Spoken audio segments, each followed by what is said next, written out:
I was just a poor black maid, and now I was stranded on an island with my arrogant billionaire boss. But that's not how the day started. The day started with the scream of tearing metal. What was that? I yelled, my voice swallowed by the roar of the wind. My boss, Mr. Lancelot, didn't even look up from his tablet. He just waved a dismissive hand, as if I'd complained about a smudge on the window. Turbulence, Ava. The pilot has it under control. His voice was calm, too calm. It was the same tone he used when he'd find a speck of dust on his white marble floors and tell me to handle it. Outside the small window of his private jet, the sky wasn't just gray. It was a churning, angry mess. The plane lurched again, so hard this time that his glass of water slid off the polished wood table and shattered on the floor. I flinched, my training kicking in. My first thought was to grab a cloth, to clean it up before it stained the cream-colored carpet. My second thought was that the carpet was the least of our problems. Sir, I think it's more than turbulence, I said, my hands gripping the armrests so tight my knuckles were white. Javier, the pilot, crackled over the intercom. His voice was tight with a fear that Mr. Lancelot seemed incapable of feeling. Mr. Lancelot, we have a complete engine failure. I repeat, complete engine failure. I'm looking for a place to put her down. Brace for impact. Brace for impact. The words didn't seem real. They felt like something from a movie, not something happening to me, Ava Johnson, a girl from a small town in Jamaica who just wanted to send enough money home for her little sister's school fees. Mr. Lancelot finally looked up from his screen, his blue eyes narrowed not in fear, but in annoyance. Unacceptable, Javier. You told me this jet was top of the line. Sir, it doesn't matter right now. We're going down. Javier's voice was fraying at the edges. I squeezed my eyes shut, my heart hammering against my ribs like a trapped bird. I thought of my mother, of the scent of her coconut rice and peas. I thought of my sister, a gap-toothed smile in a faded photograph I kept in my wallet. I never even got to say goodbye. This couldn't be the end. Not here, 30,000 feet in the air with a man who cared more about his jet than his life. The plane dropped, a sickening lurch that pulled my stomach into my throat. I let out a small scream. Mr. Lancelot shot me a look of pure disgust. Get a hold of yourself, Ava. Panicking is for the poor. We pay people to solve our problems. He said it so simply, like it was a fact of life, like the sky being blue or water being wet. For him, every problem had a price.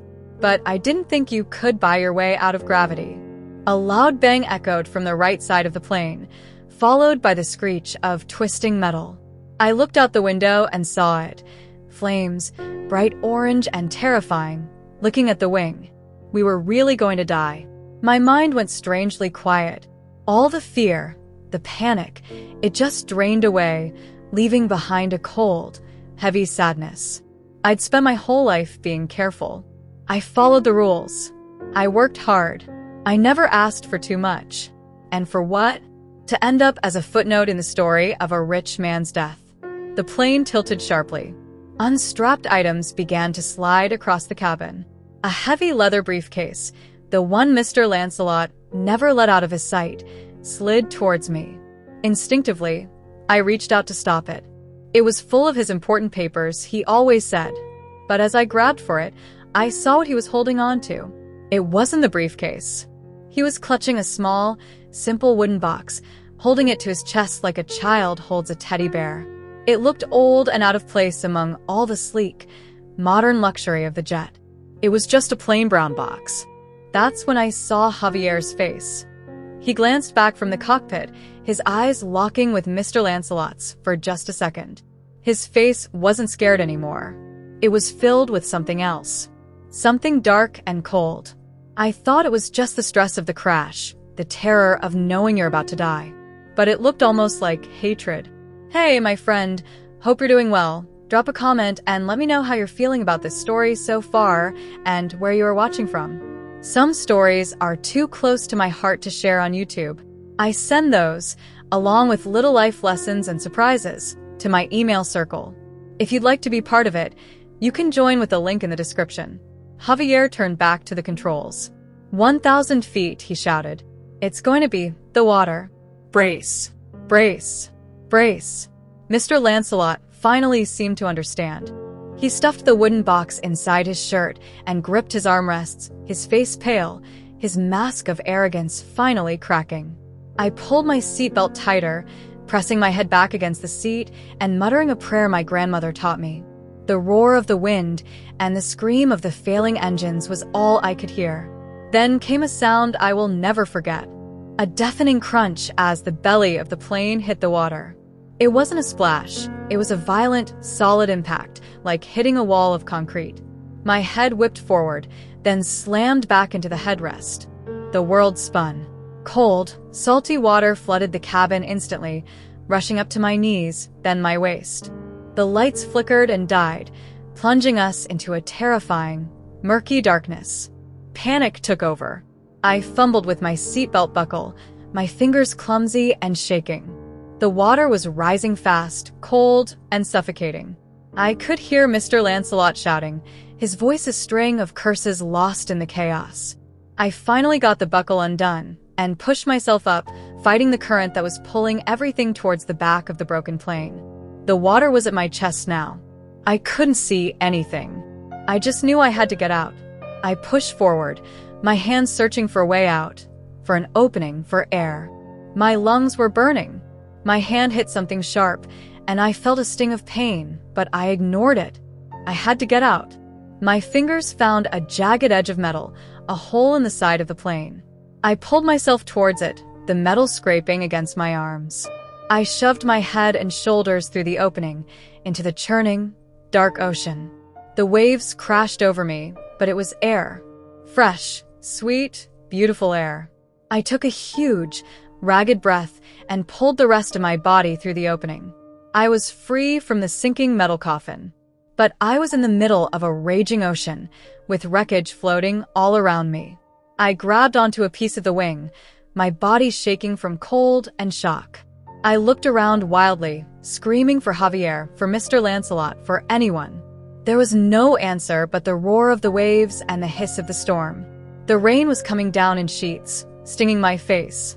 I clung to that piece of wreckage like it was the only thing left in the world. And then everything went black. I don't know how long I was out.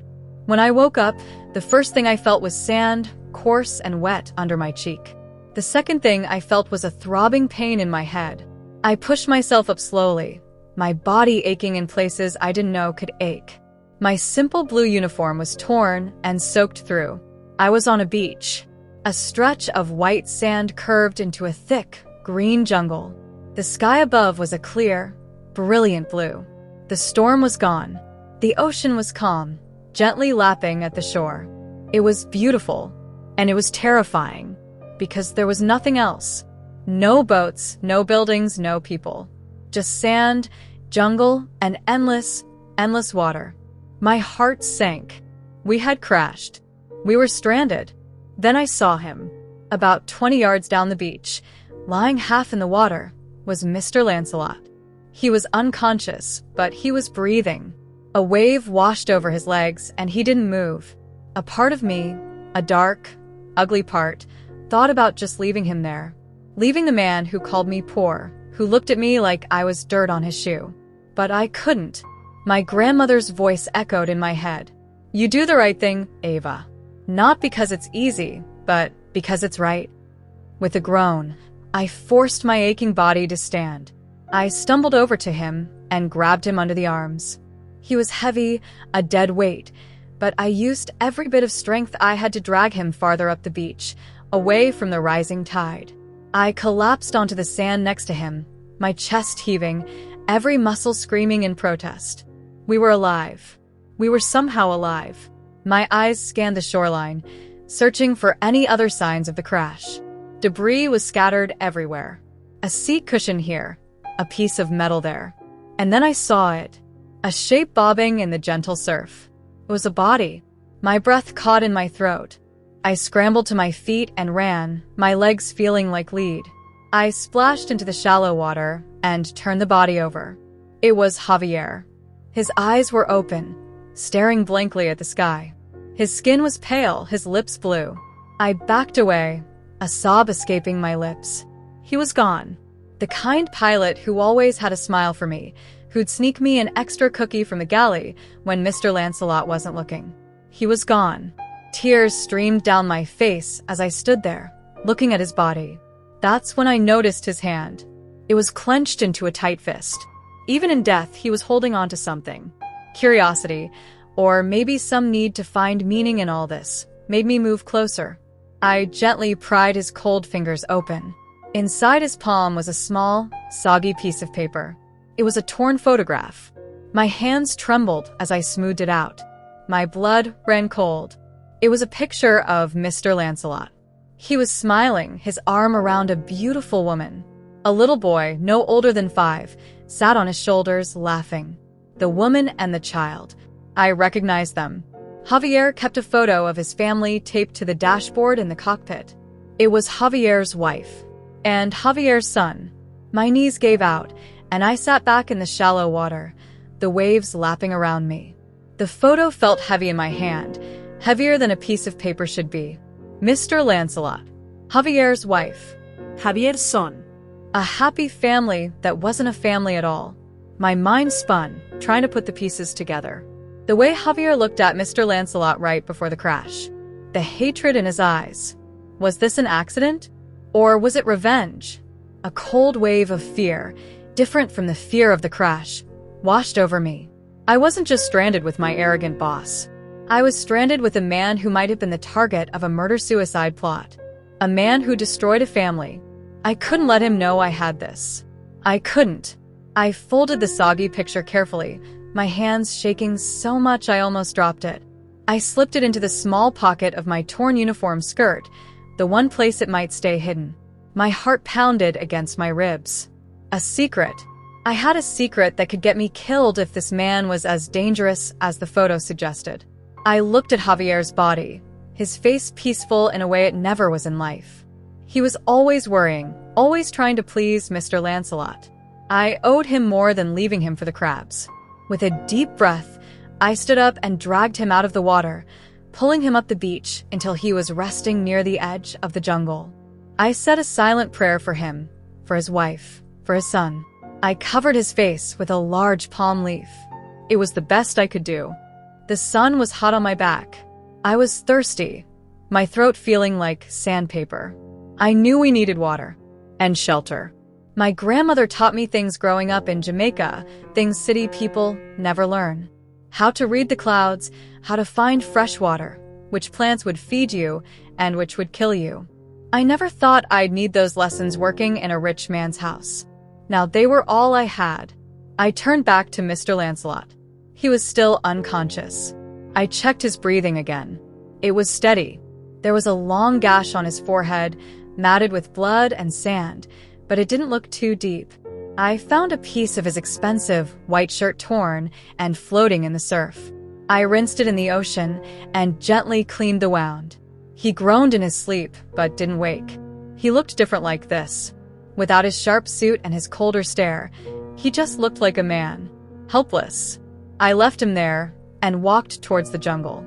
The trees were thick and green, a wall of life that was both promising and frightening. I remembered my grandmother saying to follow the birds to find water. I listened, and in the distance, I heard the faint chirping of birds. It was a start. I pushed aside a large leaf and stepped into the shade of the forest. The air was thick and humid, smelling of damp earth and flowers. After a few minutes of walking, I found it, a small stream, the water trickling over smooth, gray stones. It looked clean. I cupped my hands and drank, the cool water a blessing on my raw throat.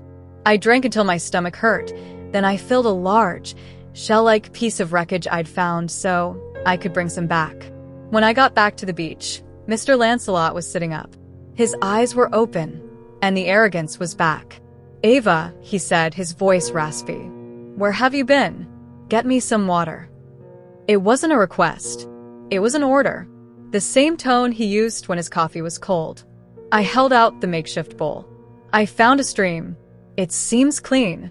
He snatched it from me, not even a word of thanks, and drank it all in a few greedy gulps. He wiped his mouth with the back of his hand and looked around, taking in the beach, the jungle, the endless ocean. His face hardened. "Where is Javier? Tell him to get the satellite phone. I want to be out of here in an hour." I took a deep breath. "Mr. Lancelot, the plane is gone. It sank. And Javier, he didn't make it." I pointed with a trembling finger down the beach to the shape under the palm leaf. He followed my gaze. For a moment, his face was blank. He didn't show sadness or shock. He just looked inconvenienced, like a meeting had been canceled. "Dead?" he asked, his voice flat. "Yes, sir. I found his body in the water." "Useless," he muttered, shaking his head. "Completely useless." He tried to stand, but his leg buckled underneath him, and he cried out in pain, falling back onto the sand. His pants were torn at the knee, and I could see his ankle was swollen and turning a dark purple. "You're hurt," I said, moving towards him. "Don't touch me," he snapped, scrambling away like I was a snake. He looked at his ankle with disgust. "This is a disaster. A complete and utter disaster. I have $1 billion merger closing on Friday." I just stared at him. Our pilot was dead. We were stranded in the middle of nowhere, and he was worried about a business deal. The man from the photograph, the one who smiled with another man's wife, was right here in front of me. Cold. Selfish. "We need to build a shelter," I said, my voice firmer than I intended. "It will get cold tonight." He laughed, a harsh, humorless sound. "Build a shelter? With what?" "I'm not some savage, Ava. My people will be looking for me. A rescue team will be here by morning." He squinted up at the sun. "In the meantime, make yourself useful. Find us some food." I didn't argue.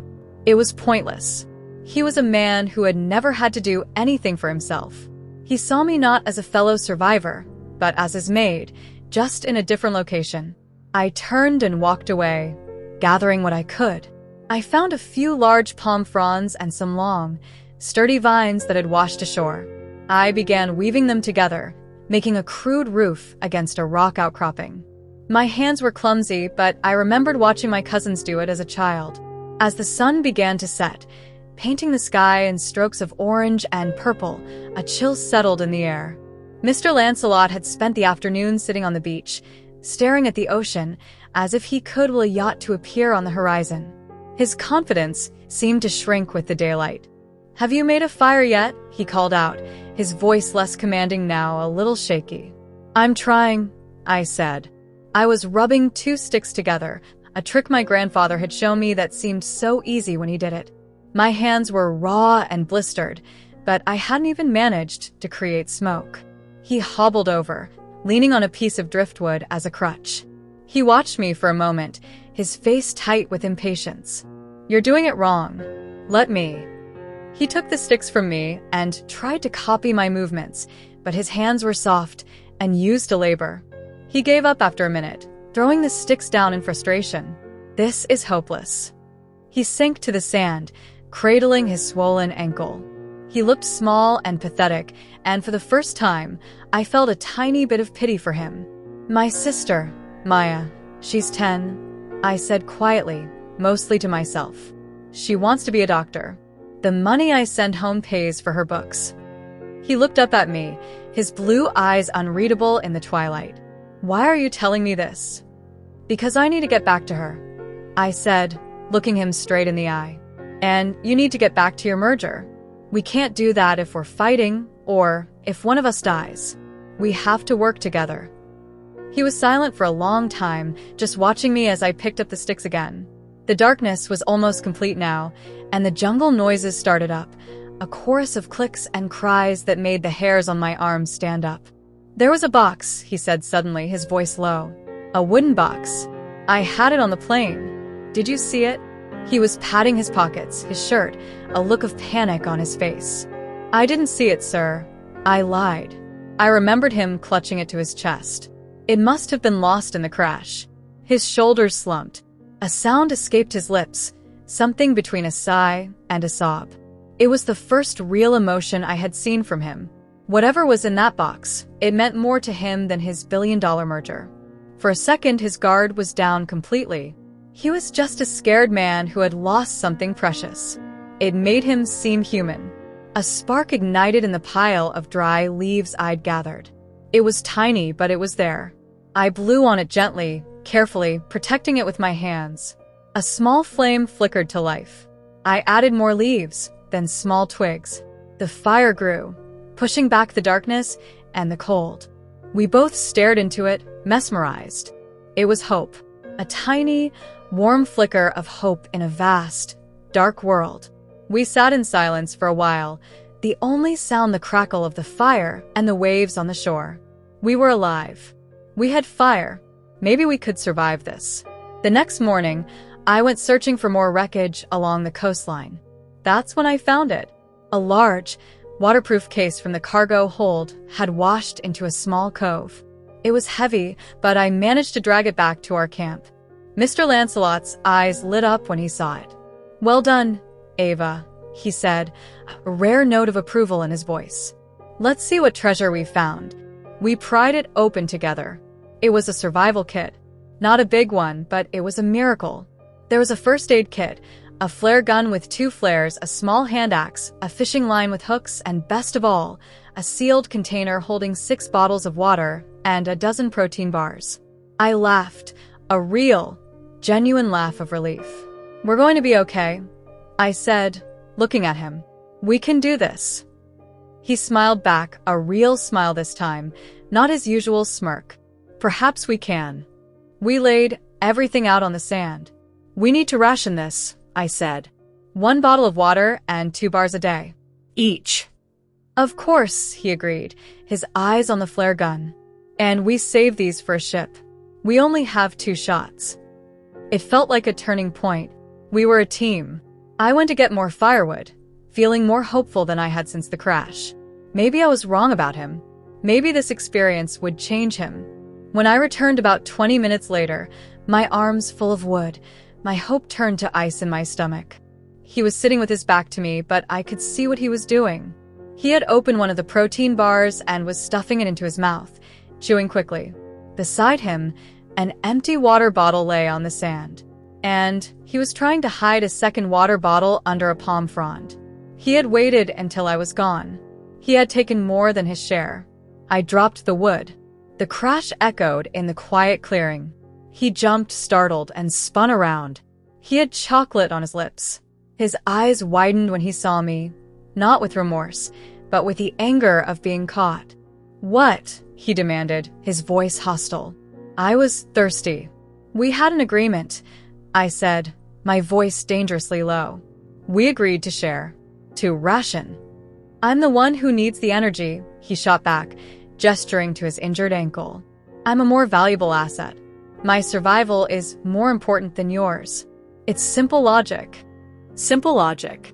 I looked from his cold, defiant face to the stolen water, to the hidden bar, that fragile moment of connection by the fire, the shared smile, the feeling that we were a team.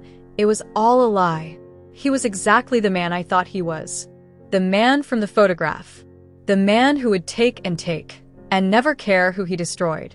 And in that moment, I knew I couldn't trust him with anything. Not with a bottle of water, and certainly not with my life. A cold rage, sharp and clear, cut through my shock. It wasn't loud or shaky. It was a deep, quiet anger that settled in my bones and made me feel steady for the first time. I didn't raise my voice. I didn't have to. I took 3 steps forward, picked up the waterproof case with the remaining supplies, and closed the lid. The click echoed in the silence between us. "What do you think you're doing?" he sneered, trying to get to his feet, but his injured ankle made him wince and fall back. "We had an agreement," I said, my voice as flat and hard as a stone. "You broke it. So, I'm making a new arrangement." I held the case tightly against my chest. "I will be in charge of the food and water. I will give you your share, exactly your share, every day. Nothing more." He actually laughed, a bitter, ugly sound. "You in charge? Don't be ridiculous. Ava. You're the maid. Give me the case." He held out his hand, his soft, useless hand, expecting me to obey just like I always did. I didn't move.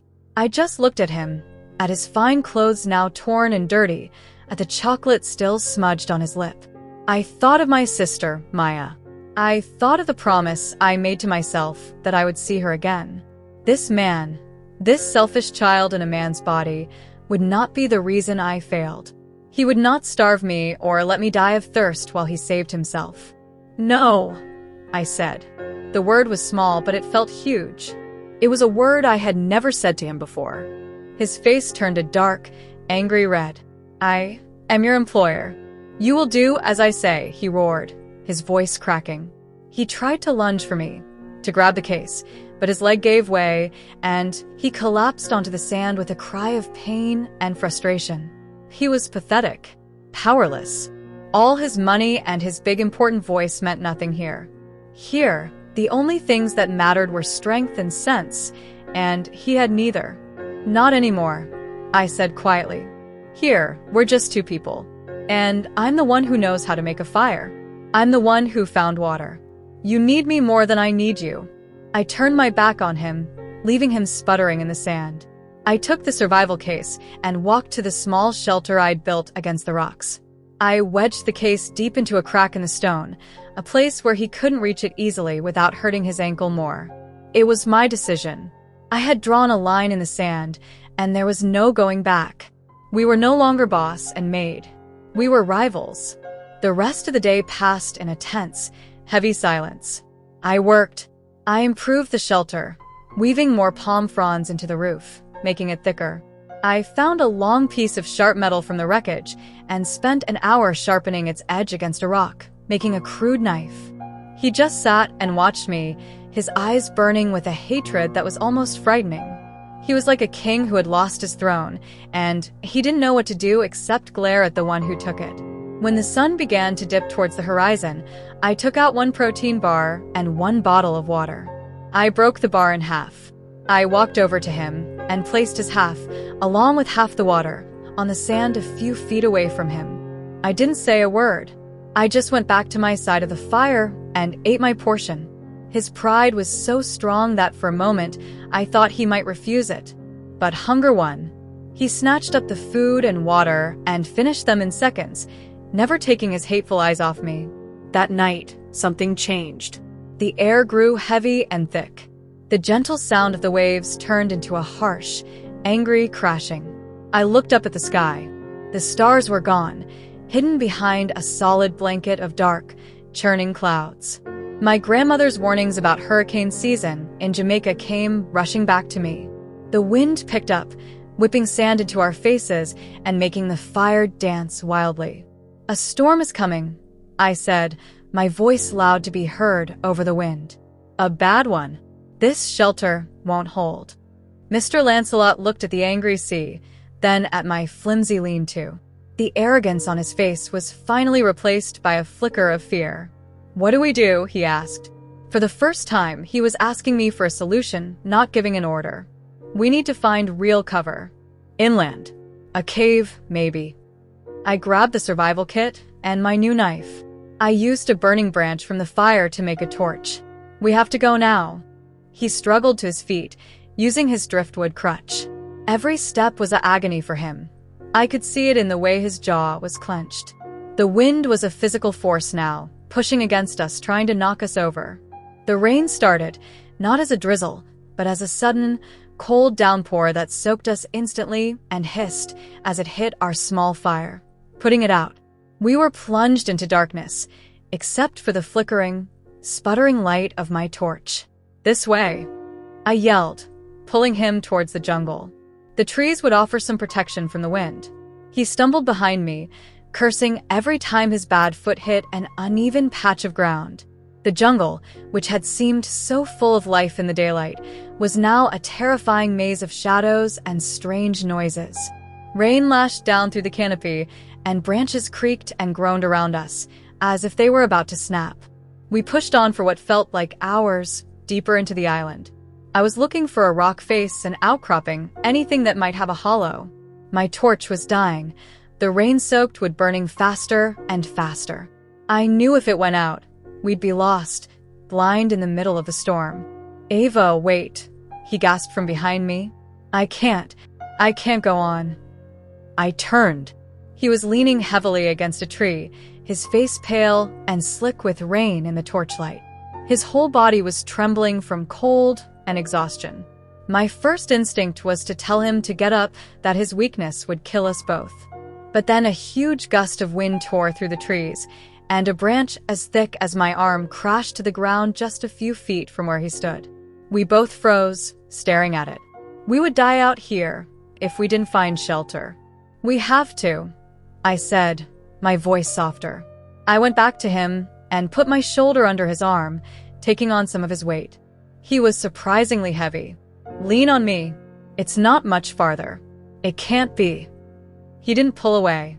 He leaned on me, and together, we moved through the thrashing jungle. We were a strange pair, the maid and the billionaire, huddled together, depending on each other completely to take the next step. My anger at him was still there, a hard knot in my stomach, but it was buried under a more urgent need: survival.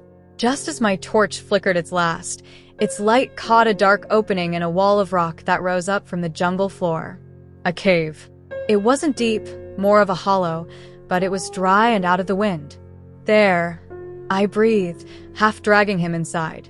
We collapsed onto the dusty floor, our legs giving out. The sound of the storm was muffled now, a distant roar instead of a deafening assault. We were safe. We sat in the dark, shivering, listening to the rain and our own ragged breathing. The cold was seeping into my bones. I fumbled in the survival kit and found the emergency foil blankets. I wrapped one around myself and handed the other to him. His hands were shaking so badly he could barely unfold it. "Thank you," he whispered. The words were so quiet I almost didn't hear them. We sat in silence for a long time. The anger and the fear had drained away, leaving only a deep, profound exhaustion. In the darkness, stripped of everything, we were just two people, cold and scared. "I'm sorry," he said suddenly. His voice was different. All the sharp edges were gone. It was just a tired, broken sound. I didn't know what to say.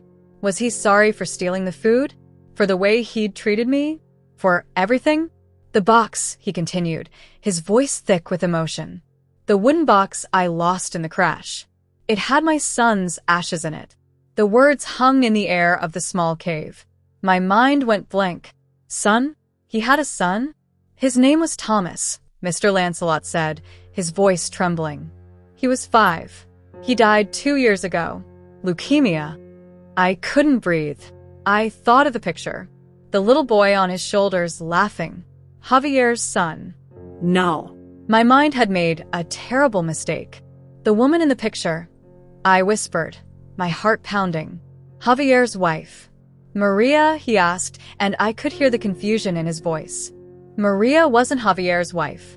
She was his sister. She was my wife. The world tilted. The story I had built in my head, the story of his arrogance and cruelty, the story of Javier's revenge, it all shattered into a million pieces. "Javier was my brother-in-law," he said, his voice heavy with a grief, so raw it felt like a physical thing in the cave with us. "After Thomas died, Maria, she couldn't handle it. She left me. I think she blamed me. Maybe she was right. I was working all the time, trying to build an empire for him, and I missed so much. Javier was always there for her. He resented me. He thought I'd broken his sister's heart and let my own son die." He took a shaky breath. "The picture you saw, that was from a year ago. It was Thomas's birthday. I begged Maria to spend the day with me, for him. We took his ashes to the park he loved. Javier came too. He just stood there, watching, with so much hate in his eyes. He thought I was trying to buy my way back, to fix something that was permanently broken. He never understood that all the money in the world couldn't bring him back." The look in Javier's eyes before the crash. It wasn't the hatred of a betrayed husband. It was the hatred of a brother who believed his family had been destroyed by this man. He wasn't trying to kill his wife's lover. He was trying to get justice, in his own twisted way, for his nephew and his sister. The engine failure, was it real? Or had Javier done something? I would never know. He told me this trip was a chance to talk, Mr. Lancelot's voice was barely a whisper. He said he had a new perspective. I was so desperate to fix things with my family, I believed him. I was stranded with a man who wasn't a monster. He was just a father. A father drowning in guilt and grief, who pushed everyone away because it was the only way he knew how to handle the pain. His arrogance wasn't arrogance. It was a suit of armor. Hiding the food, it wasn't just selfishness. It was the desperate, illogical panic of a man who had lost everything and was terrified of losing the one thing he had left, his own life. I didn't know what to do. I looked at the dark shape of him huddled in the corner of the cave. The hate I felt for him was gone, replaced by a wave of pity so strong it made my chest ache. I thought of Javier's dead eyes staring at the sky. I thought of the little boy who would never grow up. It was all such a waste. A terrible, tragic waste. I shuffled closer to him, the foil blanket crinkling. He was shivering violently now, the wet clothes clinging to him. Without thinking, I reached out and pulled my blanket around his shoulders too, draping it over him. I huddled next to him, sharing my warmth. He stiffened for a second, surprised. Then slowly he relaxed, leaning into me just a little. We sat there, together in the dark, two enemies who had suddenly become something else. We were just survivors, haunted by the ghosts of the people we had lost. And in the roar of the storm outside, I realized the most dangerous thing on this island wasn't the jungle, or the ocean, or even Mr. Lancelot. It was the truth. And it had changed everything. The first light of morning filtered into the cave, gray and soft. The storm had passed. A strange quiet had settled over the island, the only sound the gentle drip of water from the cave's entrance. I woke up slowly, my body stiff and cold. For a moment, I didn't know where I was. Then I felt the weight against my side. Kingsley. We had fallen asleep huddled together, my foil blanket draped over both of us. His head rested near my shoulder, his breathing even and deep. In sleep, his face was free of pain and anger. He just looked tired. He looked human. I felt a warmth in my chest that had nothing to do with the blanket. It was confusing and a little scary. I carefully moved away, not wanting to wake him. The foil blanket crinkled, and his eyes fluttered open. They found mine in the dim light, and for a long second, we just stared at each other. There was no boss, no maid. Just two people who had survived a storm in a dark cave. His gaze was different, softer, searching. He looked away first, a faint flush rising on his cheeks. "The storm," he said, his voice raspy. "It's over." "Yes," I said, getting to my feet and stretching my aching muscles. "We should check the beach. See if anything is left of our camp." We stepped out of the cave into a world washed clean. The sun was bright, the air fresh, but the jungle was a wreck. Fallen trees and torn leaves littered the ground. When we finally made it back to the beach, my heart sank. It was gone. Everything was gone. Our little shelter was scattered sticks. The fire pit was just a dark patch of wet sand. And the waterproof case, our precious box of supplies, was nowhere to be seen. The ocean had taken it all back. We were right back where we started, only this time we had nothing. Absolutely nothing. Kingsley cursed under his breath, a low, bitter sound. He kicked at a piece of driftwood, then winced as the pain shot up his injured leg. "So that's it," he said, his voice flat. "We're done for." "No," I said, the word coming out sharper than I intended. I would not let him give up. I would not let myself give up. The island gave us food before. It will again. We just have to look harder. I thought of Maya. Her face was the only thing that kept the despair from swallowing me whole. "I'll look for water. You stay here and rest your ankle." "No," he said, his jaw set stubbornly. "I'm not useless, Ava. I can help." He tore a long strip of fabric from the bottom of his ruined shirt and wrapped it tightly around his swollen ankle, making a crude brace. He found a sturdy, arm-thick branch to lean on. "Tell me what to look for. I'm a fast learner." So began our new routine. It was strange. I was the teacher, and he was the student. I showed him which berries were safe, the small, dark purple ones that grew on low bushes, and which bright red ones would make him sick. I pointed out the thick, tough-looking vines that held fresh water inside them if you cut them just right. He listened carefully to everything I said, his blue eyes focused and serious. He couldn't walk far, but he had a sharp eye. He spotted a cluster of coconuts high in a palm tree that I had missed. Getting them down was another problem. "We need to climb it," I said, staring up the tall, smooth trunk. "Or we could be smarter," he replied. He spent the next hour showing me how to sharpen the edge of a flat rock, using it to slowly hack at the base of a smaller, thinner tree nearby. It was slow, exhausting work, but eventually the small tree fell, knocking a few of the coconuts loose from the taller one. They hit the sand with a heavy thud. He looked at me, a small, proud smile on his face. "Strategy, Ava. Sometimes it's better than brute force." I had to admit, he was right. We spent the afternoon breaking them open. The milk was warm but sweet, and the meat was rich and filling. It was the first real food we'd had in 2 days. We sat on the beach, eating the coconut meat with our hands, a comfortable silence settling between us. "Thomas loved coconuts," he said quietly, looking out at the ocean. "We took him to the Caribbean once. He called them hairy balls and spent the whole week trying to open one himself with a seashell." He laughed, but the sound was choked with sadness. He had more determination in his little finger than most men have in their whole body. "He sounds like he was a wonderful boy," I whispered. "He was," Kingsley said, his voice thick. "He was the best part of me."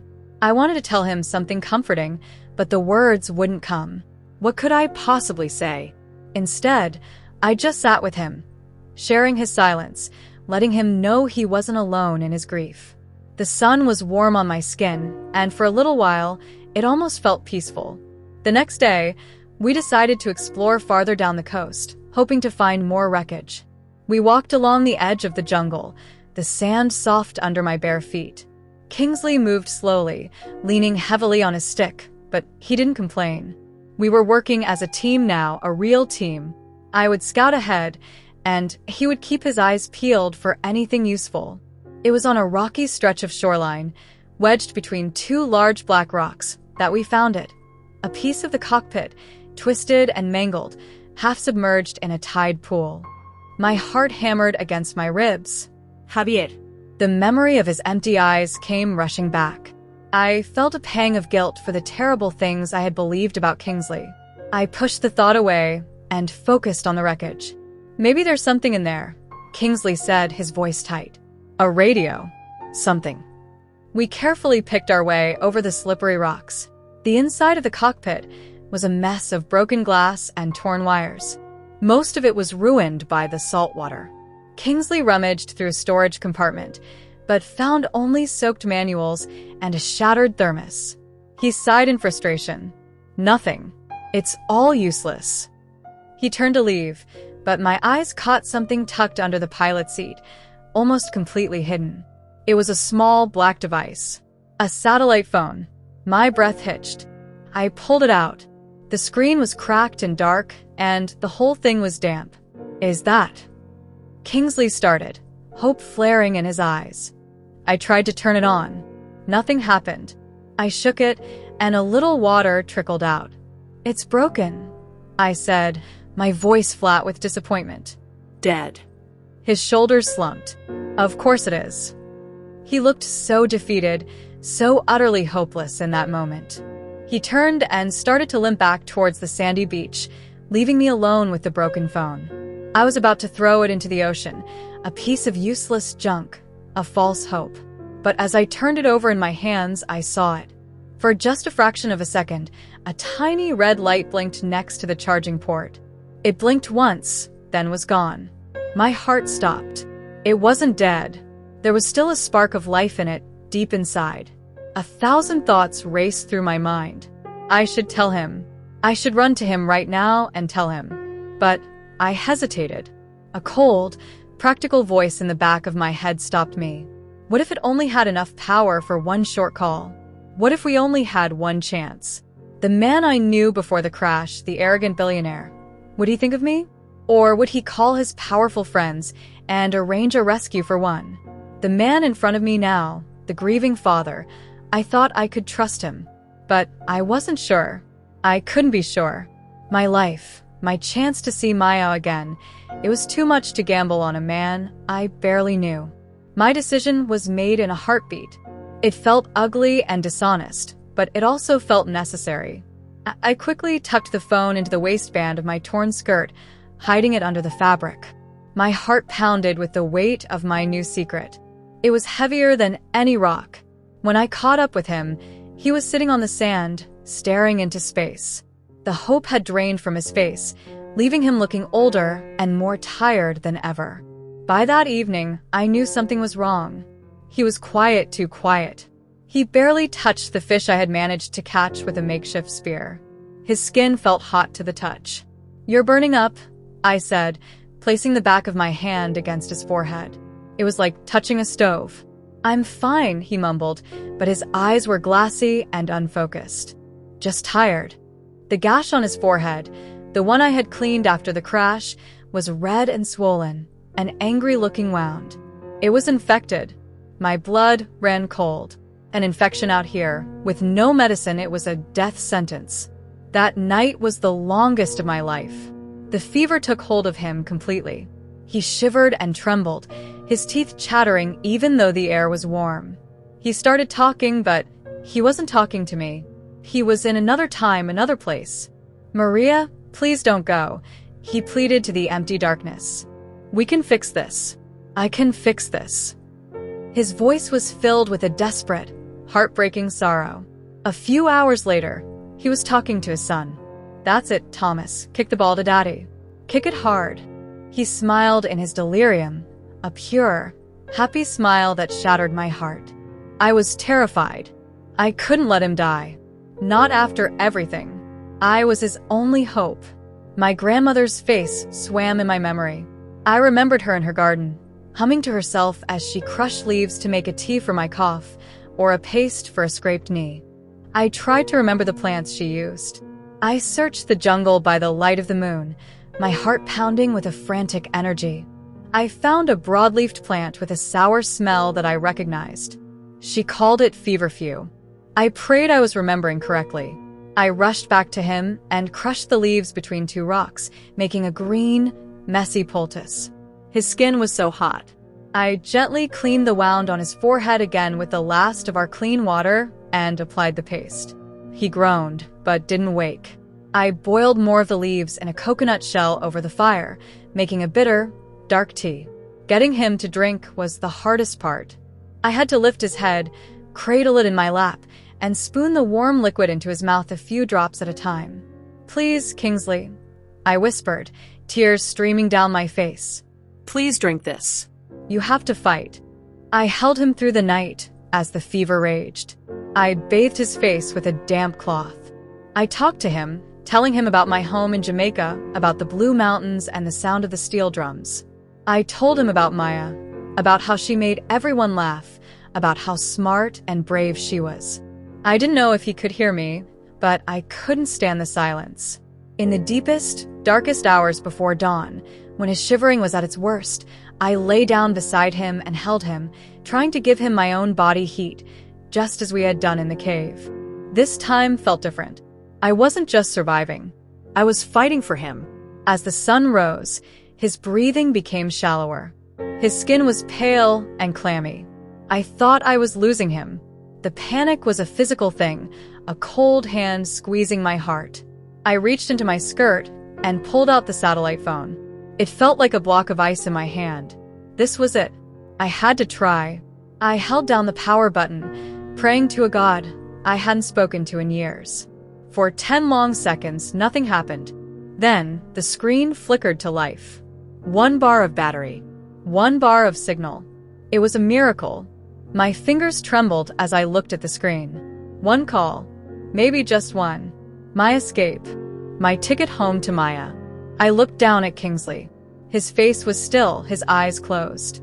He was completely helpless, his life entirely in my hands. The secret of the photograph, the secret of the phone, they all came crashing down on me. If I made the call, what would I say? And who would I be saving? Just myself? Or both of us?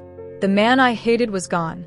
In his place was a broken father who had shown me a flicker of who he truly was. Could I leave him here to die, even for the sister I loved more than anything? My hand hovered over the keypad, my mind at war with my heart. The choice was mine. And I had no idea what to do. My hand shook, the satellite phone a cold, heavy weight of judgment. 1 bar of battery. 1 call. Maya's face, pale in a hospital bed 1,000 miles away, flashed in my mind. Then Kingsley's, slick with fever, his life draining away in my arms. He muttered something in his sleep, a single broken word. Thomas. My heart broke. I couldn't do it. I couldn't save myself and leave him to die. It wasn't right. My grandmother's voice, a ghost on the wind. You do the right thing, Ava. With a sob that tore from my throat, I slid the phone back into my skirt. His life was worth more than a phone call. I would stay. I would fight for him. I would pray that my grandmother's remedies and my own strength would be enough. I leaned my head against his chest, feeling the faint, fluttering beat of his heart, and I prayed for the sun to rise. When it did, something had shifted. The heat of his skin had lessened. His breathing was deeper, more even. I pressed my hand to his forehead again. It was still warm, but the raging fire was gone. It was just a fever now, not a furnace. The poultice and the tea, they were working. A wave of relief, so powerful it made me dizzy, washed over me. I sat back on my heels, my body trembling with exhaustion and release. His eyelids flickered. They opened slowly, and his blue eyes, no longer glassy, found mine. They were clear. He was himself again. Ava, he whispered, his voice a dry rasp. I'm here, I said, my voice thick with unshed tears. I'm here, Kingsley. It was the first time I had used his name.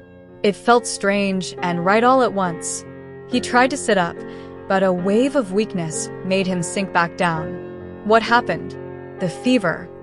It was bad, I said, but it's breaking. You're going to be okay. I found a coconut shell of fresh water I'd collected and held it to his lips. He drank, his eyes never leaving my face. There was something in his gaze I had never seen before. Awe. Gratitude. It was so intense it made me look away. For the next 2 days, I nursed him. I made more of the bitter tea, and he drank it without complaining. I found more of the purple berries and mashed them for him to eat. I retied the brace on his ankle, my fingers gentle against his skin. He watched me with a quiet intensity, a silence that was full of things we didn't know how to say. The wall between us, the one made of his money and my uniform, had crumbled away to nothing. There was no Mr. Lancelot. There was no maid. There was just Kingsley, and there was Ava. On the 3rd day, his strength began to return. He was able to stand, to walk a few steps without his crutch. We sat by the fire that evening, watching the flames dance. You saved my life, he said, his voice low and serious. He turned to look at me, and the firelight cast dancing shadows across his face. Why? I shrugged, looking into the flames. Leaving you to die wasn't an option. It would have been for the man I was, he said bitterly. I stole your food, Ava. I treated you like you were less than human. I deserved to be left behind. No one deserves that, I whispered. That man, I don't think he's who you really are. He reached out then, his hand covering mine where it rested on the sand. His touch was warm, hesitant. It sent a jolt through me, a current of heat that had nothing to do with the fire. He's not who I want to be, he said, his thumb stroking the back of my hand. You've shown me that. We sat like that for a long time, his hand over mine, the silence stretching between us, comfortable and deep. My heart was doing a strange, fluttering dance in my chest. I thought about the phone, hidden away. The guilt was a sharp stone in my gut. I should tell him. Now was the time. He was different now. We were different. I opened my mouth to speak, to confess, but the words wouldn't come. Fear was a cold hand wrapped around my throat. Fear of what he would think. Fear of that look in his eyes vanishing forever. So I stayed silent. And in that silence, I made my choice. The next day felt like a new beginning. We worked together, moving as a single unit. We found a small pool teeming with fish and spent hours laughing as we tried to catch them with my clumsy spear. He was surprisingly patient, a good student. We were a team. Later, sitting on a high rock overlooking the ocean, he told me more about Thomas. He spoke of his son's love for dinosaurs and the ridiculous, out-of-tune songs he would make up. As he spoke, the crushing grief in his voice was mixed with a sweet, aching love. I found myself telling him about Maya, about her dream of being a doctor, about the way she would bandage her dolls with toilet paper. I left out the most important part, the truth of her illness. It felt like a betrayal to his honesty, but my fear was still too great. That evening, as the sun set and painted the sky in brilliant shades of pink and orange, an impossible color, a feeling of peace settled over me. It felt dangerous, this peace. It felt like hope. It's beautiful, I said softly. Not as beautiful as the woman who saved my life, he said, his voice a low murmur beside me. I turned to look at him. He wasn't looking at the sunset. He was looking at me. The intensity in his gaze stole the air from my lungs. He was closer than I realized. He lifted his hand and gently brushed a stray curl from my cheek, his fingers lingering on my skin. My whole body felt like it was on fire. He leaned in slowly, giving me every chance to pull away. I didn't. I couldn't. My eyes fluttered shut as his lips met mine. The kiss was everything. It was gentle and questioning at first, then deepened with all the desperation and fear and relief of the past weeks. It was the storm and the quiet cave. It was the fever and the cool water. It was the shared grief for a son and the fierce hope for a sister. It was a confession, a thank you, a promise. It was two broken people finding a moment of wholeness in the middle of nowhere. When we finally broke apart, we were both breathless. He rested his forehead against mine, his hands cupping my face. Ava, he breathed, his voice thick with an emotion I couldn't name. I felt it too. It was terrifying and wonderful, and it was blooming in my chest like a wild, impossible flower. In that perfect moment, that tiny bubble of peace we had created, I shifted to get closer to him. It was a small movement, but it was enough. The satellite phone, which had worked its way loose from my skirt, slipped free. It hit the rock between us with a sharp, plastic clatter. We both froze. We both looked down. The screen, dark and cracked, stared up at us like a dead eye. For a horrifying second, I thought it would stay dark. But then, as if it was mocking me, the tiny red light next to the charging port blinked. Once. Twice. The world stopped. The sound of the waves, the chirping of the insects, the beating of my own heart. It all went silent. I watched the warmth drain from Kingsley's face, as if a switch had been flipped. The tenderness in his eyes hardened, replaced by a cold, sharp confusion that quickly morphed into disbelief, and then into something terrible. A look of utter betrayal. "What?" he said, his voice perfectly flat, perfectly devoid of all the emotion that had been there just a second before. "Is that?" He didn't wait for my answer. He snatched it up. His hands, which had just held my face with such tenderness, were now cold and clinical as he examined the phone. He pressed the power button. The screen flickered to life. 1 bar of battery. 1 bar of signal. He looked from the screen to my face. The man I had kissed was gone. Mr. Lancelot was back. "You've had this the whole time?" he asked, his voice dangerously quiet. "No, not the whole time," I stammered, my mind racing, trying to find the words to fix this. "I found it. In the cockpit. It was broken. I thought it was broken." "You thought it was broken," he repeated, his voice laced with ice. "And you didn't think to mention it? You let me believe we were going to die here. You let me tell you about my son. You held my hand and you cried with me, and you had this in your pocket the entire time." It wasn't like that. I was going to tell you. Tears were streaming down my face now, hot and shameful. I was scared. I didn't know if it would work. I didn't know who to trust. He laughed, a harsh, ugly sound that echoed in the twilight. Who to trust? You saved my life, Ava. You were the only person on this earth I thought I could trust. I was a fool. He stood up, towering over me, a stranger made of ice and fury. Please, Kingsley, you have to understand, I begged, scrambling to my feet.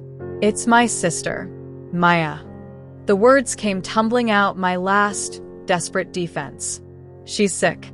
Very sick. The same sickness your son had. Leukemia. He flinched as if I had slapped him. His face went white. The money, I sobbed, the truth finally breaking free. It was never for school. It's for her treatment. A special clinic. They're my only hope. I was going to call them. I have the number memorized.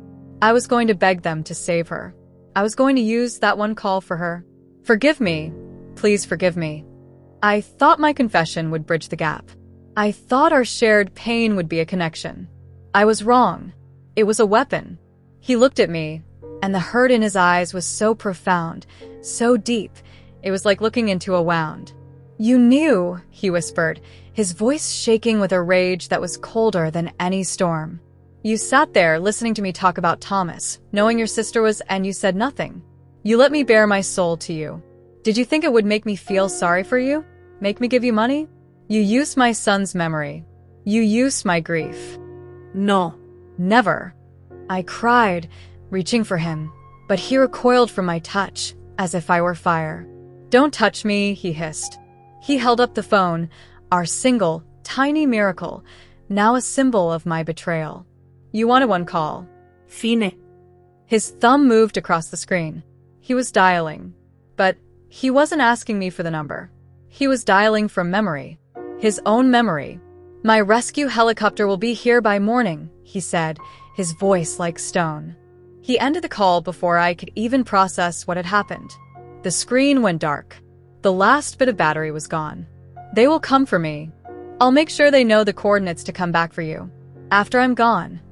He turned and walked away, limping back towards our camp, back towards the fire. He didn't look back. I was left alone on the rock, the beautiful sunset mocking me. The man I had saved, the man I had kissed, the man I had loved, he was gone. In his place was a rich, powerful man who had been hurt and who was now going to hurt me back. He had taken our only hope and used it for himself, leaving me behind. He had emotionally abandoned me, leaving me more alone than I had ever been. Stranded. Not just on an island, but in the ruins of the trust one had so carelessly destroyed.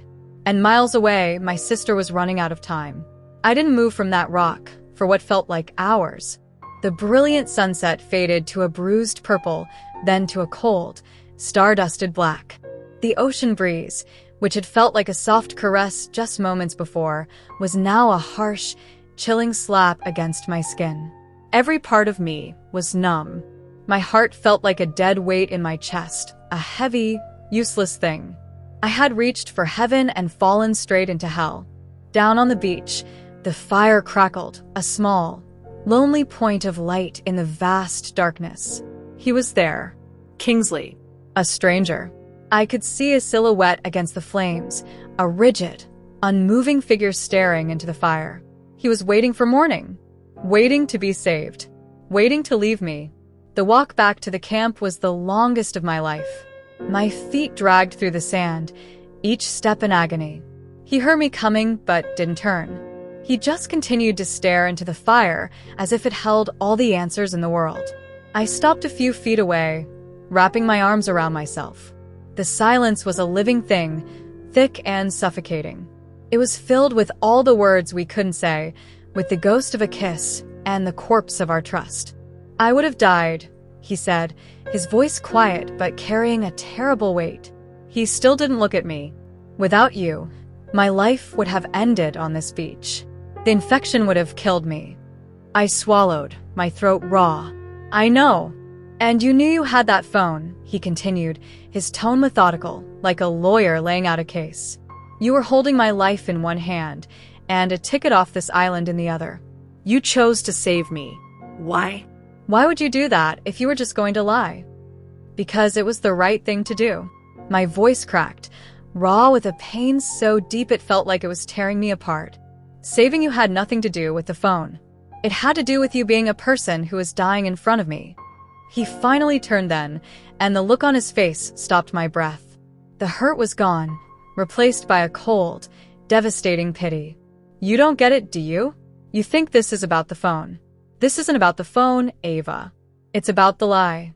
You didn't just lie about a piece of plastic. You lied about everything. Every shared meal, every quiet moment, every look, which part of it was real. Or was it all just a strategy? Was comforting a grieving father part of your plan to get what you wanted? No. The word was a strangled cry. That's not fair. You know that's not fair. Fair. He let out a short, brutal laugh. You want to talk about fair? Is it fair that you used the memory of my dead son? You heard me talking about Thomas, about the leukemia, and you saw an opportunity. A way to connect with me. You decided my tragedy was your tool. That's the part one can't forgive. That's the part that I will never, ever forget. He stood up and walked to the edge of the camp, turning his back on me completely. The conversation was over. He had passed his sentence. I was guilty. And there was no appeal. I sank to the sand on the opposite side of the fire, the flames a wall between us. I was his maid again. No, I was less than his maid. I was something he had scraped off the bottom of his shoe. Sleep was impossible. Every time I closed my eyes, I saw Maya's face. I saw her small, hopeful smile, a smile that would fade when I failed to come back. I saw her getting weaker, the light in her eyes dimming, and it was my fault. I had a chance, one single chance, and I had wasted it. I had let my heart, my foolish, stupid heart, get in the way. I had chosen a man over my sister, and now I had lost them both. A sob caught in my throat, and I choked it back down, refusing to let him hear me cry. My grief was my own. I had no right to his sympathy. Sometime in the deep of the night, a sound broke the silence. It was a ragged, choked noise. I looked across the fire. Kingsley was sitting with his head in his hands, his shoulders shaking. He was weeping, not with loud, angry sobs, but with a silent, profound grief that seemed to shake the very ground he sat on. He was mourning his son all over again, and mourning the trust that I had shattered. And I knew, with a certainty that was as cold and sharp as glass, that he was mourning us. The fragile, beautiful thing we had built together, the thing I had destroyed with a single, selfish lie. Watching him fall apart was worse than his anger. His anger I could fight. His grief I could only witness, knowing I was its cause. I had taken a man who was already broken, and I had smashed the pieces. The urge to go to him, to comfort him, was a physical ache in my chest. But I couldn't. I had lost that right. I was the ghost at his feast of sorrow. So I just sat there, my own tears falling silently onto the sand, two people separated by a small fire and an ocean of pain. The first hint of dawn was a faint gray line on the horizon when I heard it. A low, rhythmic thumping in the distance. It grew louder, a steady whump whump whump that vibrated in my bones. Kingsley heard it too. He lifted his head, his face a mess of tear tracks and exhaustion. He got to his feet, staring out at the sky. A helicopter. It was a black speck against the pale dawn, growing larger and louder with every passing second. Rescue. For him. The end. For us. The wind from the rotors hit us first, a powerful downdraft that whipped sand into our faces and tore at the palm fronds of our broken shelter. The noise was deafening, a physical assault that drowned out the sound of the waves, the world, everything.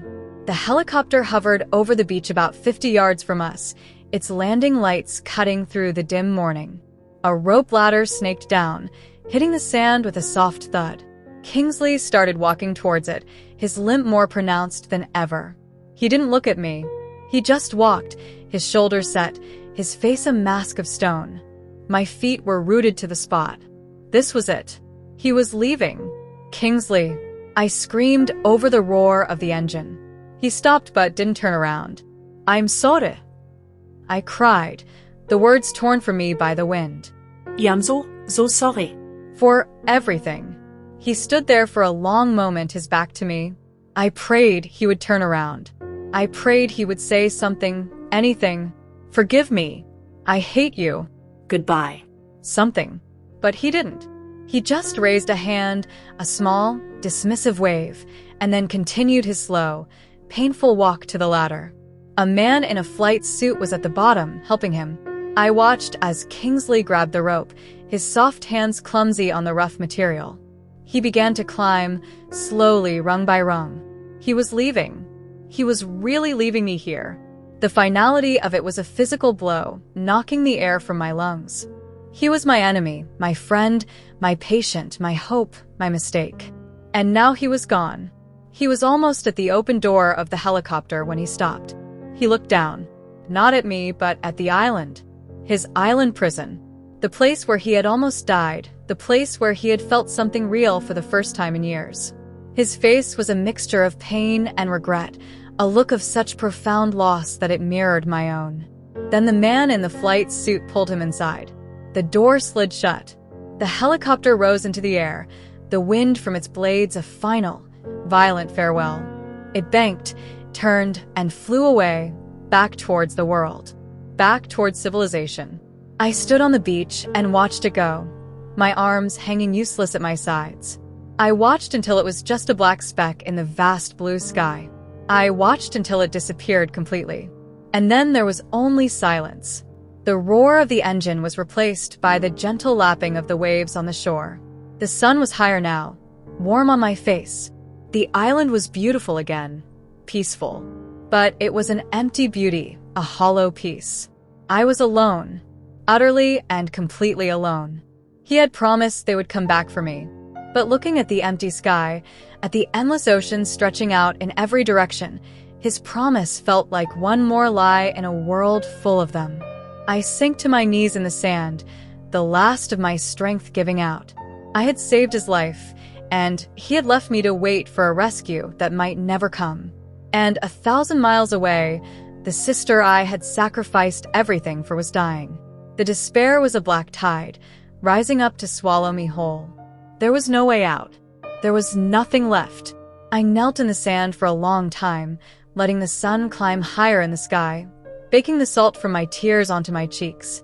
The silence he left behind was louder than any storm. It screamed at me. Asterisk alone. Failure. Alone. Asterisk every hope I had nurtured on this island. Hope of survival, hope of forgiveness, hope of love, had boarded that helicopter with him and flown away. All that was left was the hollow ache in my chest and the terrifying, silent ticking of a clock 1,000 miles away, counting down the seconds of my sister's life. For 2 days, I was a ghost. I moved through the motions of survival without any real will to live. I found water. I gathered berries. I kept the fire going at night, not for warmth, but because the darkness was too full of his face. His angry, betrayed face. His sleeping face, peaceful under my care. The face that had looked at me as if I were the first sunset he had ever seen. I would eat, but the food tasted like ash. I would sleep, but my dreams were of a little girl with my eyes asking why I hadn't come home. The island, which had been our shared trial, was now my personal prison, and every palm tree, every rock, seemed to hold a memory of him, of us. The despair was a slow poison, seeping into my bones, telling me to just lie down, to close my eyes, and to let the ocean take me, just as it had taken Javier. On the third morning, I woke up to the sight of a small, bright green lizard doing push-ups on a rock near my head. It tilted its head, its black eyes unblinking, as if it was sizing me up. It was so alive, so determined, so completely unaware of my broken heart. And something inside me snapped. I thought of my mother, a woman who had buried a husband and raised 2 girls with nothing but the strength in her hands and the fire in her soul.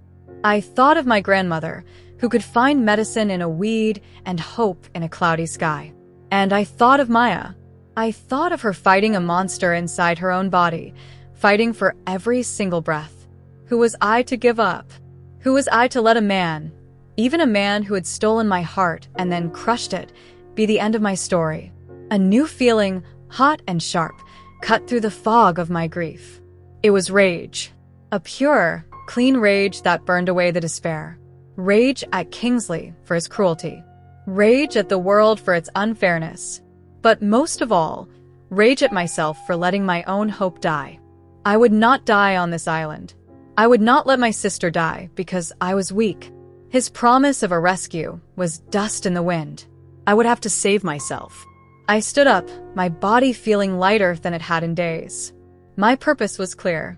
I would find a way off this island, or I would die trying. I spent the rest of the day with a frantic energy. I gathered wood, sharpening a long, straight branch into a spear. I wove palm fronds into a crude rope. I started building a raft, lashing logs together with vines, my hands raw and bleeding, but my mind clear for the first time since he left. It was a foolish plan, a desperate plan, but it was mine. It was a choice. I was no longer waiting. I was acting. I was fighting back. I was testing the strength of a knot in a vine when I heard it. The sound. The same low, thumping beat that had haunted my dreams. I froze, my head snapping up to scan the horizon. There. A black speck, growing larger. A helicopter. My heart leaped into my throat. He kept his promise. He actually kept his promise. All the anger, all the resolve, it melted away, replaced by a wave of relief so powerful it buckled my knees.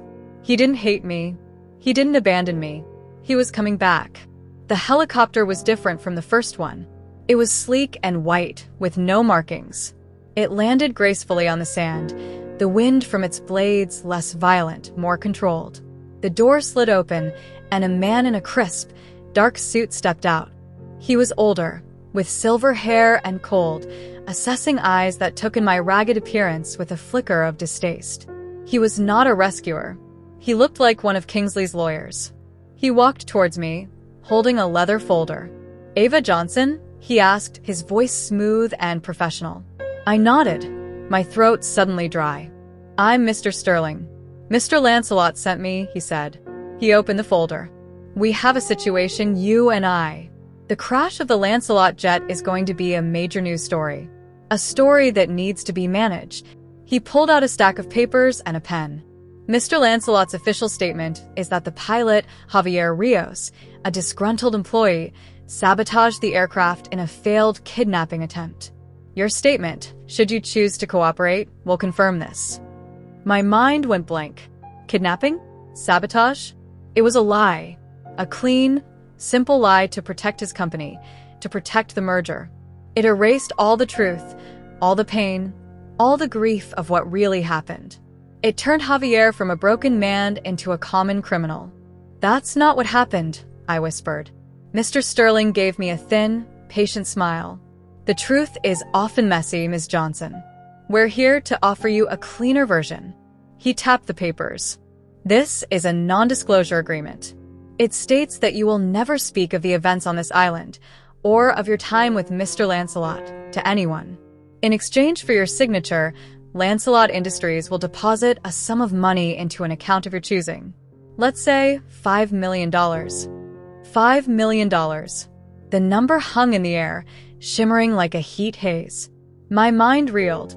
It was enough. Enough to save Maya. Enough to give her the best doctors, the best care, the best chance at life. Everything I had ever dreamed of, everything I had fought for, was right there on a piece of paper. All I had to do was sell my silence. All I had to do was sign away the truth. All I had to do was betray the memory of the man I had become on this island with Kingsley. The man who wept for his son. The man who kissed me at sunset. And if I don't sign? I asked, my voice trembling. Mr. Sterling's smile didn't waver, but his eyes turned to chips of ice. Then you become a problem. A confused, traumatized employee making wild accusations against a grieving billionaire who just lost his brother-in-law in a tragic accident. Our lawyers will spend years tearing your story apart. By the time they're done, you won't have a penny to your name, and no one will believe a word you say. And your sister, well, time is not on her side, is it? The threat was clear. It was a checkmate. He knew about Maya. Of course he knew. Kingsley had told him everything. He had given this man the knife and shown him exactly where to stick it. The choice was impossible. My integrity or my sister's life. My grandmother's voice echoed in my head. You do the right thing, Ava. But what was the right thing? To let my sister die for the sake of a truth no one would ever believe? My hand shook as I reached for the pen. My soul felt like it was shriveling up inside me. I looked down at the paper, at the cold, black letters that would trade my voice for my sister's future. I would sign. I had to. For Maya. I touched the tip of the pen to the signature line. Don't sign it, Ava. The voice came from the helicopter. I looked up, my heart stopping in my chest. Kingsley was standing in the open doorway. He wasn't wearing a suit. He was wearing simple gray pants and a soft blue shirt. He looked pale and exhausted, his ankle wrapped in a proper medical brace, but his eyes were clear and they were fixed on me. He walked down the ramp, his limp still there, a permanent reminder of our time here. He walked right past Mr. Sterling and stopped in front of me. He looked from my face to the pen in my hand, and a look of profound pain crossed his features. I was so afraid you would sign it, he whispered, his voice rough with emotion. Mr. Sterling sputtered, his composure finally cracking. Mr. Lancelot, what are you doing? This was the plan. Containment. Kingsley turned to him, and the cold authority that I remembered from the jet was back, but this time it was directed at someone else. Your plan, Sterling, not mine. My instructions were to get her, to make sure she was safe, to bring her home. Everything else was you, seeing an opportunity to be a shark. I just wanted to be here to see you do it. He looked at Sterling with pure disgust. You're fired. Sterling's face went white, then red. He snatched the papers and stalked back to the helicopter without another word. Kingsley turned back to me. The silence was deafening. There were a million things I wanted to say, a million questions I needed to ask. He took a hesitant step closer. Leaving you, he started, his voice cracking, was the hardest thing I've ever had to do. I was hurt, Ava, and I was a coward. I lashed out because it was easier than facing the truth that I was falling in love with you, and it terrified me. My breath caught. Love. He had said it. When I got back, the only thing that mattered was you, he continued, his eyes pleading with me to understand. I knew they would send someone like Sterling. I knew they would try to manage you, to silence you. I had to be here. I had to make sure you were safe for my world, too. He reached into his pocket and pulled out a small, folded piece of paper. He handed it to me. I unfolded it. It was a confirmation letter, a confirmation of a transfer. He had wired the full, estimated cost of treatment to the clinic in Switzerland. It was dated yesterday. I called them as soon as I landed, he said quietly. Maya has an appointment for next week. The best doctors in the world are waiting for her. We'll fly there together. If you'll still have me. Tears were streaming down my face, but they weren't tears of sorrow or shame. They were tears of a hope so bright and overwhelming it felt like the sun breaking through the clouds after a hurricane. He hadn't abandoned me. He hadn't betrayed me. He had been hurt, and he had been human. But in the end, he had done the right thing. He had saved me. And he had saved my sister. I didn't need words. I threw my arms around his neck, burying my face in his shoulder, and I held on like he was the only solid thing in a spinning world. He wrapped his arms around me, holding me tight against him, his hand stroking my hair. I'm so sorry. I sobbed into his shirt. I'm the one who's sorry, he murmured into my hair. I should have never left. I almost lost the best thing that ever happened to me. We stood on the beach for a long time, holding each other. The island was no longer our prison. It was our sanctuary. It was the place that had broken us down and then forged us into something new, something stronger. The helicopter waited, a bridge back to a world of complications and challenges. But looking up at Kingsley's face, at the love and promise in his eyes, I knew we wouldn't be facing it alone. Our survival here was over, but our life together was just beginning. The flight back was a dream I was afraid to wake from. One moment, my world was sand and salt water and the roar of the ocean. The next, It was the quiet hum of the helicopter and the soft cushion of a real seat beneath me. Kingsley sat across from me, his hand never leaving mine. He didn't speak much, and neither did I. There were no words big enough for the space between us. I watched the island shrink below, a patch of green and an endless blue, until it was just a memory. It was the place that had nearly killed me, but it was also the place where I had truly been born. We landed in a place that felt like another planet. It was a small, private airfield surrounded by green hills and trees that were a darker, calmer green than the wild jungle I was used to. There were no crowds, no flashing lights. A simple black car was waiting. The man driving it opened the door for us, his face showing no surprise at my torn clothes or my bare, sandy feet. It was as if he saw ragged survivors every day. Kingsley helped me into the car. The leather seats were so soft they felt like they were swallowing me. The air inside smelled clean, like nothing at all, a smell I hadn't experienced in weeks. As we drove, I stared out the window at the world rushing by. Paved roads, painted lines, signs with words I could read. It was all so normal and so completely strange. It felt like I was watching a movie of someone else's life. I thought he would take me to one of his grand houses, a place of cold marble and silent servants, like the one I used to work in. A place where I would feel small and out of place all over again. Instead, the car pulled up to a simple house made of warm-colored stone and dark wood, nestled among trees. It wasn't a palace. It was a home. Inside, everything was quiet and comfortable. There were soft rugs on the floor, bookshelves filled to bursting, and a fireplace that looked like it had been used many times. A woman with kind eyes and graying hair met us at the door. She didn't stare. She just smiled at me. "This is Maria Elena," Kingsley said, his voice soft. "She took care of me when I was a boy. She'll help you with anything you need."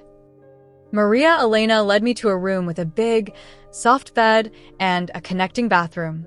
She had laid out clean clothes for me, a simple cotton shirt and soft pants. They were my size. In the bathroom, there was a shower with soaps that smelled of lavender and chamomile. As the hot water washed away the grime of the island, it felt like it was washing away weeks of fear and pain. I looked at myself in the mirror. My skin was darker from the sun, my face was thinner, and there were new scars on my arms and a new light in my eyes. I didn't recognize the girl who had gotten on that plane. She was gone forever. When I came out, dressed in clean clothes and feeling almost human, Kingsley was waiting for me in the main room. A fire was crackling in the hearth, and there was a tray with soup and bread on a low table. He wasn't sitting in a big chair like a king. He was sitting on the floor, on one of the soft rugs, staring into the flames. He looked up when I entered, and his eyes held a warmth that made my heart ache. "Better?" he asked. I nodded, sitting on the rug across from him, keeping the fire between us. "Thank you," I whispered. "For this. For everything. I'm the one who should be thanking you, Ava." He looked down at his hands.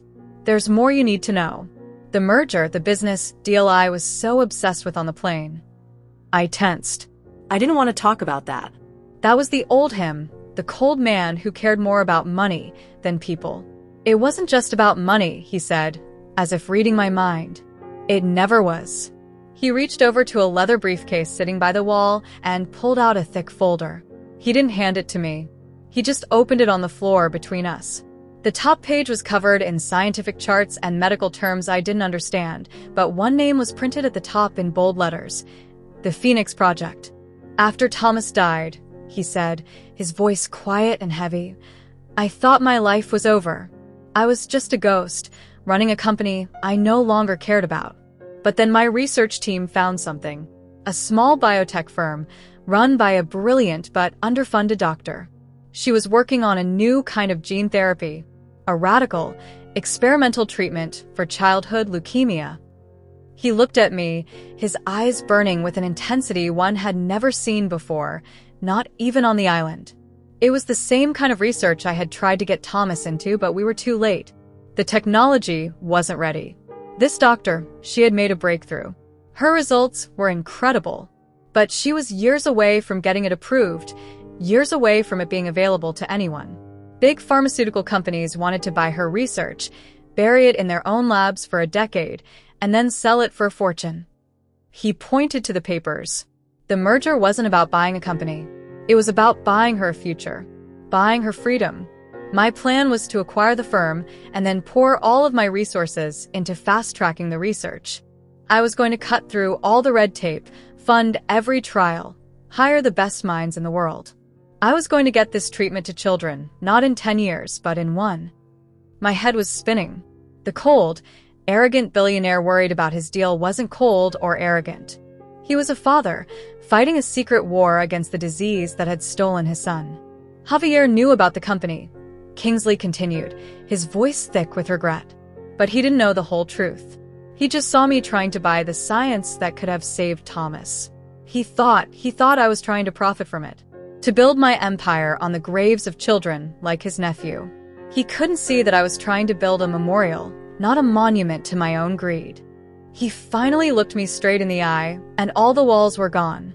I saw the raw, aching heart of the man I had saved. That's what I was trying to do when the plane went down, Ava. I was flying to the final meeting to sign the deal, to save it. The box I lost, the one with Thomas's ashes. I took it with me everywhere. He was my reason, my purpose. When I lost that box in the ocean, I felt like I had lost him all over again. I felt like I had lost my purpose. I thought of his despair in the cave, the broken sound in his voice. It wasn't just a box. It was the heart of his mission. Then I found a new purpose, he whispered, his gaze so tender it made me tremble. Surviving. With you. You saved me, Ava. Not just from the fever. You saved me from the ghost I had become. You reminded me what it felt like to fight for something real. To care about another person. To live. He slid the folder across the rug to me. I looked down, and my hands trembled as I read the title page. It wasn't a corporate document. It was a charter. The charter for a new foundation. The Thomas Lancelot Foundation. Its mission statement was simple: to provide the Phoenix Project treatment to any child who needed it, anywhere in the world, completely free of charge. Forever. The money for Maya's treatment, he said softly, was the Foundation's first official act. Her life, her future, that is my son's legacy. That is the beginning of my promise. The truth of it hit me like a physical wave. The beautiful, impossible victory wasn't just ours. It wasn't just that Maya would live. It was that hundreds, maybe thousands of other Mayas and other Thomases would live, too. Children in my village, in Jamaica, children all over the world. He hadn't just saved my sister. He was building a lifeboat for an entire generation. His personal pain, our shared trial on that island, it had all been forged into a weapon for good, a shield for the most helpless. It was a victory so large, so profound, it almost didn't seem real. It was a love story that didn't just save 2 people. It was a love story that would save the world, one small child at a time. Tears were streaming down my face, but for the first time in my life, they were tears of pure, unburdened joy. I crawled across the rug and into his arms, and this time there was no fire between us. There was nothing between us at all. He held me, his face buried in my hair, and I felt the tremor that went through his body. He was crying too. We were just 2 survivors, clinging to each other, our broken pieces fitting together to make something whole, something stronger than we had ever been apart. He pulled back just enough to look at my face, his hands cupping my cheeks. "I love you, Ava Johnson," he said, his voice thick with emotion. "I think I started falling in love with you the moment you made me build a fire." "I love you," I whispered back, the words feeling as natural as breathing. "I think I started falling in love with you the moment you showed me the real man behind the monster." He smiled, a real smile that reached his eyes and erased all the pain. It was the same smile from the photograph with his son. He was finally free. We both were. As he leaned in to kiss me, I knew this wasn't the end of our story. This was just the beginning. We had survived the island. We had survived our secrets. Now we had a lifetime of promises to keep, together. 6 months later, I was on another private jet, but this time, The sky was a perfect, cloudless blue. I wasn't wearing a maid's uniform. I wore a simple yellow dress, the color of the flowers that grew outside my mother's house in Jamaica. I wasn't serving coffee. I was sitting in a soft leather seat, the one right next to Kingsley, and my hand was resting in his. The flight was smooth, but I knew, deep in my bones, that even if we hit turbulence, I wouldn't be afraid. Not anymore. We were flying away from Switzerland, leaving a part of my heart behind in a small, quiet hospital room where the air smelled of clean sheets and hope. Maya was sleeping when we left. Her face, which had been so thin and pale when we arrived, had a soft color in her cheeks now. Her breathing was even. The doctors had used words I barely understood, words about remission and cell counts and miracles of science. But I understood the look in their eyes. The look that said my little sister was going to live. She was going to be a doctor, just like she always dreamed. Kingsley squeezed my hand, his thumb stroking my knuckles. He knew where my thoughts were. He always seemed to know. "She's strong, Ava," he said, his voice a low, comforting murmur. "She gets it from her big sister." I leaned my head on his shoulder, the gesture feeling as natural as breathing. The man beside me was not the same man I had been stranded with. The hard lines of grief around his eyes had softened. He still carried his sadness for Thomas, but it was a quiet weight now, not a crushing burden. He smiled more, a real smile that lit up his whole face, and most of those smiles were directed at me. He had poured his pain into purpose, and in doing so, he had started to heal himself. The foundation was his life's work now. His days were filled with calls to doctors and researchers, not angry investors. The Phoenix Project was real, and it was working. Maya was its first victory, the first of many. But there was one piece of our past that was still broken, one ghost that still sat between us in our quietest moments. Javier. His name was a wound that had never properly closed. Kingsley had given Maria, his ex-wife and Javier's sister, all the space in the world. He had sent letters she never answered. He respected her silence, but I knew the weight of it was heavy on his soul. "There's one more stop we need to make before we go home," he said, looking out the window at the world below. "If you're ready." I knew instantly where he meant. I sat up, my heart beating a little faster. "I'm ready," I said. It was time. We couldn't build a future until we had made peace with the past. We met her in a small town that felt a world away from Kingsley's life. Maria lived in a little house with a garden full of drooping sunflowers. When she opened the door, my breath caught.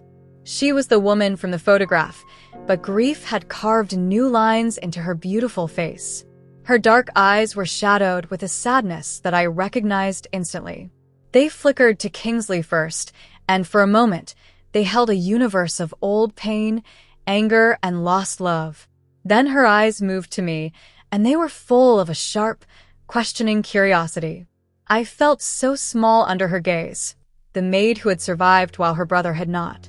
She didn't invite us in. We stood on her doorstep, the three of us bound together by a tragedy that had changed all of our lives. "I know my letters weren't enough," Kingsley began, his voice rough. "Words can't fix what happened, Maria. I needed to tell you in person how sorry I am. For your brother. For everything." Maria's face was like stone. She crossed her arms, a barrier against him, against us. "Sorry doesn't bring him back, Kingsley," she said, her voice brittle. "Javier is dead because of you. Because of your world. He wanted to hurt you because he saw how you broke everything you touched. How you broke me. How you broke our family." The words were like daggers, and I saw Kingsley flinch, but he didn't look away. He just stood there and took the full force of her pain, because he knew he deserved it. He knew it was part of his healing. I felt like I should stay quiet, that this was a moment between them, but I couldn't. Javier had been kind to me. I owed him more than silence. "He was a good man," I said softly, my voice trembling a little. Maria's eyes snapped to me. "He always had a smile for me. He snuck me cookies from the galley when Mr. Lancelot wasn't looking. He talked about you all the time. He loved you so much." Tears pricked at my eyes as I remembered his face, the kindness in it before it was twisted by hate and grief. I know he was angry, I continued. He was drowning in his anger. But his last act, that wasn't him. The man I knew wasn't a monster. He was just a brother who was in so much pain he couldn't see any other way out. Something shifted in Maria's face. The hard wall of her anger cracked, just a little. She looked from me to Kingsley, and then back again. We stood there in a heavy silence, the truth of what we had all lost hanging in the air. Finally, she let out a long, shuddering breath. "He told me he was going to talk to you on that trip," she said to Kingsley, her voice barely a whisper. "He said he was going to try and make peace. For my sake. I guess he lied." She disappeared back into her house for a moment, leaving us on the porch. When she returned, she was holding a small, framed photograph. It was of Thomas and Javier, sitting together on a park bench. Javier was showing Thomas how to work a toy boat, and they were both laughing, their heads close together. It was a moment of pure, uncomplicated joy. She held it out to Kingsley. Her hand was shaking. "I didn't want you to only remember him for how it ended," she said, her voice thick with tears. "I want you to remember this too." Kingsley took the photograph, his hands trembling as he stared at the image of his son and his brother-in-law. A single tear rolled down his cheek and splashed onto the glass. "Thank you," he choked out. It was a simple phrase, but it held a world of meaning. It was an acceptance of her pain and a hope for his own forgiveness. She didn't smile. She didn't say it was okay. She just gave a small, sad nod. It wasn't a perfect ending. It wasn't forgiveness. But it was a beginning. It was a fragile, bittersweet peace. We left her standing in her doorway, the afternoon sun lighting up the dust motes dancing around her. As we walked away, I felt the last of the island's ghosts finally recede. We couldn't change what had happened, but we could choose how to carry it. We would carry it with honesty, with grace, and with love. On the flight home, a different kind of quiet settled between us. It wasn't the silence of things unsaid, but the comfortable silence of two people who had faced the worst and found their way through to the other side. Kingsley was looking at a tablet, just like he had been on that first, fateful flight. But this time, he wasn't looking at stock prices or merger documents. He was looking at a picture of a little girl with bright red hair and a huge smile, sitting up in a hospital bed. "Her name is Sarah," he said, turning the screen towards me. "She's 6. She lives in a small town in Ohio. And she's going to be the second child the foundation helps." I looked at her joyful, hopeful face, and I saw Maya. I saw Thomas. I saw the future. I reached out and put my hand on his, and he entwined his fingers with mine, holding on tight.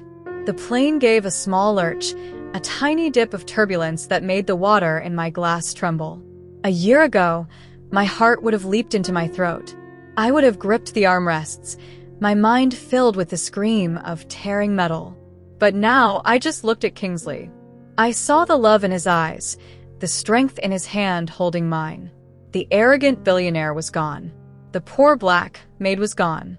We were just Ava and Kingsley, two survivors who had found their real purpose not in a boardroom or a bank account, but on a deserted stretch of sand. We had faced the storm and survived. I knew, with a certainty that settled deep in my soul, that we could handle a little turbulence. We could handle anything as long as we had each other. What did this story teach you about forgiveness and second chances? Drop your thoughts in the comments and subscribe for more stories that will change how you see the world.